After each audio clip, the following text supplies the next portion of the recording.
পঞ্চগড়ের বাজারে বিক্রি হচ্ছে ভাদ্র মাসের তাল। আপনারা দেখছেন সমাজের চিত্র টিভি সংবাদ। পঞ্চগড় থেকে মোহাম্মদ তোতা মিয়ার পাঠানো ভিডিও চিত্রে দেখুন বিস্তারিত। ভাদ্রের শুরু থেকেই উত্তরের জেলা পঞ্চগড় বাজারে বিক্রি হচ্ছে সুগন্ধি সুস্বাদু তাল। বছরে শুধুমাত্র একবারই বাজারে পাওয়া যায় এই তাল। দাম বেশি হলেও যাদের সামর্থ্য আছে তাদেরকে তাল ক্রয় করতে দেখা যেয়ে থাকে। ভাদ্রের তাল দিয়ে তৈরি করতে দেখা যায় নানান জাতের পিঠা, ক্ষীর, পায়েস। এছাড়াও তাল খেলে অনেক রোগ বালাই থেকে মুক্তি পাওয়া যায় এমনটি শোনা যায় প্রবীণ মুরব্বীদের কাছ থেকে, তাই তো ভাদ্র মাসে তালের এত কদর।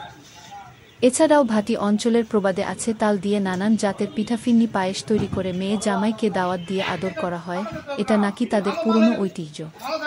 উত্তরের জেলা পঞ্চগড়ে তালগাছ নেই বললেই চলে, কিন্তু ভাটি অঞ্চলে কম বেশি প্রতিটি বাড়িতে তালগাছ দেখা যায়। এছাড়াও তাল গাছের রয়েছে অনেক গুণ। যে অঞ্চলে তালগাছ আছে সেখানে কখনোই আকাশ চমকানো বিজলি পড়ে মানুষের ক্ষতি করতে পারে না।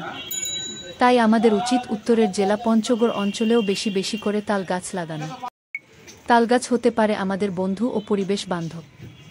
সমাজের চিত্র টিভি সংবাদের সাথে থাকার জন্য ধন্যবাদ।